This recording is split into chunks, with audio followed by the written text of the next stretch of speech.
अवधूत चिंतन श्री गुरुदेव दत्त श्री स्वामी समर्थ तुम्हा सर्वांचं आपल्या चॅनलमध्ये खूप खूप स्वागत करते आणि आज या नवीन व्हिडिओला सुरुवात करते. दुःख बघा आयुष्यामध्ये कोणाला नाही, प्रत्येकालाच आहे. प्रभू श्रीरामालाही वनवास भोगावा लागला होता. सीतेला पण अग्निपरीक्षा द्यावी लागली होती. त्यांच्यापुढे तुम्ही आणि आम्ही कोण असं बघा. धोक्यामागे सुंदर निसर्ग असतो ना, तसंच दुःखामागेही सुख असतं आणि दिसायला थोडासा उशीर लागतो एवढंच, पण उशिरा मिळालेलं फळ नेहमीच गोड असतं हे लक्षात ठेवायला पाहिजे. देवांवरती श्रद्धा, विश्वास आणि प्रेम असेल ना, तर देव तुम्हाला एकटे कधीच टाकणार नाहीत. श्री स्वामी समर्थ महाराज असे नेहमीच सांगत असतात. आपल्या हिंदू धर्मामध्ये मार्गशीर्ष महिन्याला विशेष असे महत्त्व आहे. या महिन्यामध्ये चंपाषष्ठीनंतर दत्त जयंतीला विशेष असे महत्त्व दिले जाते. मार्गशीर्ष महिन्यातील शुक्ल पक्षातील पौर्णिमा तिथीला मृगशिरा नक्षत्रावरती दत्तात्रयांचा जन्म झाला, म्हणून हा दिवस दत्त जयंती म्हणून साजरा केला जातो. या मार्गशीर्ष पौर्णिमेचा प्रारंभ 14 डिसेंबरला सायंकाळी 4:58 होणार आहे आणि दुसऱ्या दिवशी 15 डिसेंबरला दुपारी 2:31 समाप्ती होणार आहे. आणि म्हणूनच उदय तिथीनुसार आपल्याला दत्त जयंती ही 15 डिसेंबरला साजरी करायची आहे. आता काही ठिकाणी बघा दत्त जयंती ही 14 डिसेंबरला सांगितली आहे, परंतु दिंडोरी प्रणीतनुसार आपल्याला दत्त जयंती ही 15 डिसेंबरला साजरी करण्याचे सांगितले आहे. दत्त जयंतीला धार्मिक मान्यतेनुसार श्री दत्तांसह लक्ष्मीनारायणाची पूजा केली जाते.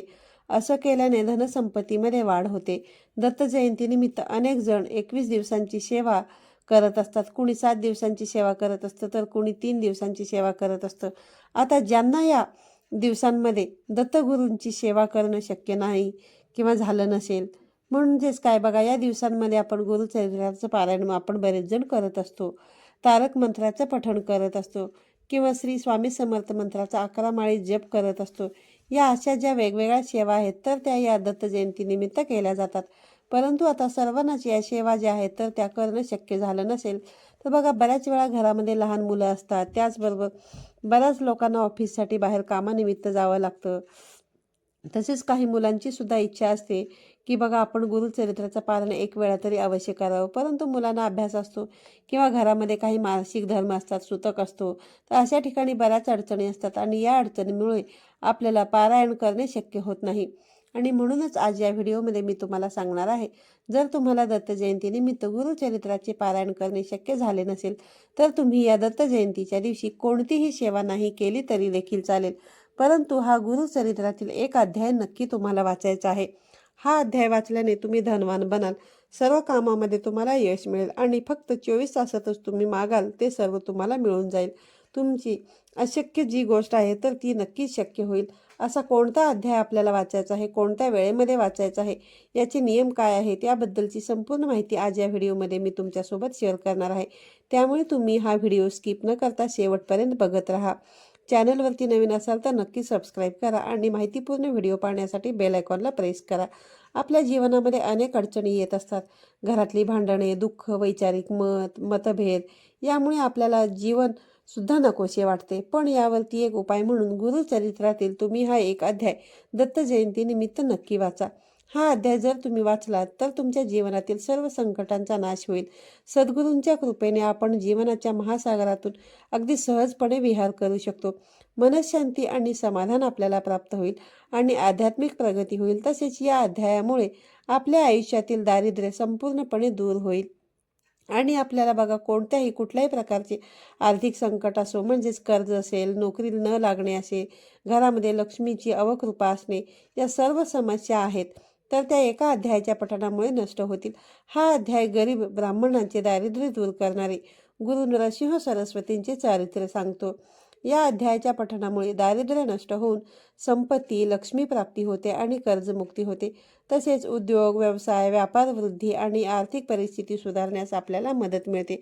आणि म्हणून आपल्याला या दत्त जयंतीच्या दिवशी दत्तगुरूंचा आशीर्वाद प्राप्त करून घेण्यासाठी गुरुचरित्रातील 18वा अध्याय वाचायचा आहे. हा अध्याय कोणत्या वेळेमध्ये वाचायचा आहे, तर हा अध्याय तुम्ही 14 डिसेंबरला म्हणजेच उद्या शनिवारी सायंकाळी 5 वाजल्यानंतर देखील वाचू शकता किंवा तुम्ही रविवारच्या दिवशी सुद्धा हा जो अध्याय आहे तर तो वाचू शकता. जर मासिक धर्म आणि सुतक असेल तर हा अध्याय तुम्हाला वाचता येणार नाही. आता हा अध्याय वाचताना आपल्याला कोणत्या नियमांचे पालन करायचे आहे ते आपण पाहूया. जर संकल्पयुक्त सेवा तुम्ही करणार असाल, म्हणजेच एखाद्या विशिष्ट इच्छेची पूर्तता करण्यासाठी, देवांना तुम्हाला प्रसन्न करून घेण्यासाठी आणि आध्यात्मिक उन्नतीसाठी जर तुम्ही ही सेवा करणार असाल, तर तसे तुम्हाला हा अध्याय वाचण्यापूर्वी संकल्प करायचा आहे. तुमची एखादी इच्छा असेल तर ती पूर्ण होण्यासाठी तुम्हाला हा संकल्प करायचा आहे. आता संकल्प कसा करायचा, तर तुम्हाला हा अध्याय वाचण्यासाठी कुठलीही पूजेची मांडणी करण्याची गरज नाही.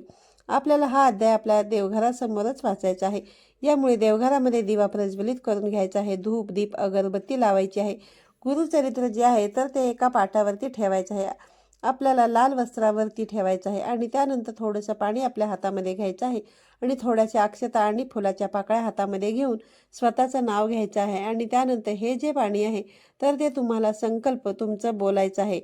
म्हणजे इच्छा व्यक्त करून तुम्हाला हे पाणी तांबणामध्ये सोडायचं आहे. जसे की तुम्ही हा संकल्प करताना तुमची इच्छा बोलू शकतात किंवा काही अडचण असेल तर ती दूर होण्यासाठी किंवा कुटुंबाच्या कल्याणासाठी तुमची काही इच्छा असेल तर तसा तुम्हाला संकल्प करायचा आहे.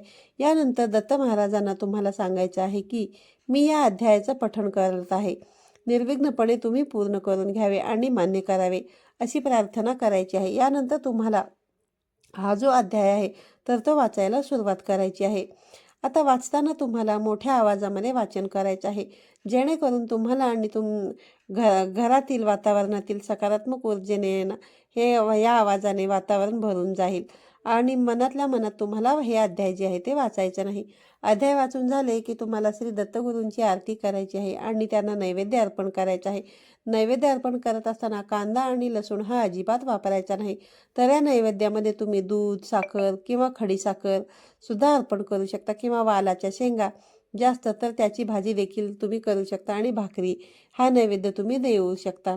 तर अशा पद्धतीने तुम्हाला संकल्प करून हा गुरुचरित्रातील 18वा अध्याय तुम्हाला वाचन करायचा आहे. जर तुमच्या घराजवळ केंद्र असेल, स्वामींचं मठ असेल, तर तुम्ही हा अध्याय वाचण्यापूर्वी तिथे जाऊन यायचं आहे आणि तिथे जाताना एक नारळ आणि खडीसाखर घेऊन यायचं आहे. तिथे जाऊन तुम्ही हा अध्यायाचा संकल्प बोलून घरी येऊन हे जे अध्याय आहे तर ते वाचू शकता. आता बघा, ज्यांना हा अध्याय वाचणं सुद्धा शक्य नसेल, इतकाही वेळ त्यांच्याकडे नसेल, तर मग तुम्ही एक श्लोकी गुरुचरित्र जे आहे तर त्याचं पठण देखील करू शकता. मग तुम्ही 21 वेळा करू शकता किंवा मग 101 वेळा देखील करू शकता किंवा 108 वेळा देखील तुम्ही करू शकतात. एक श्लोकी गुरुचरित्र जे आहे तर ते वाचायला फक्त 2च मिनिटे लागतात. तुम्हाला इथे मी स्क्रीनवरती देखील तो देईन. एक श्लोकी गुरुचरित्र आहे तर तो तुम्ही याचं पठण देखील नक्की करू शकता. परंतु तुम्हाला शक्य असेल तर तुमच्याकडे थोडाफार वेळ असेल तर आवर्जून तुम्ही गुरुचरित्रामधील 18वा अध्याय जो आहे तर तो अवश्य त्याचं पठण करा. जर बघा, रविवारच्या दिवशी तुम्ही ही सेवा करणार असाल तर दुपारी 12 ते 12:30 या वेळेमध्ये ही सेवा करू नका. कारण ही जी वेळ असते तर ही वेळ श्री दत्तगुरू महाराजांची भिक्षा मागण्याची वेळ असते. यामुळे या काळामध्ये दत्तगुरूंची कोणतीही सेवा जी आहे ती केली जात नाही. व्हिडिओ आवडला तर व्हिडिओला लाईक करा. चॅनलवरती नवीन असाल तर चॅनलला नक्की सबस्क्राईब करा आणि हा व्हिडिओ तुम्ही जास्तीत जास्त तुमच्या मित्रपरिवारांसोबत शेअर करा. चला तर मग भेटूया पुन्हा अशाच एका नवीन आणि माहितीपूर्ण व्हिडिओमध्ये. तोपर्यंत सर्वांना श्री स्वामी समर्थ.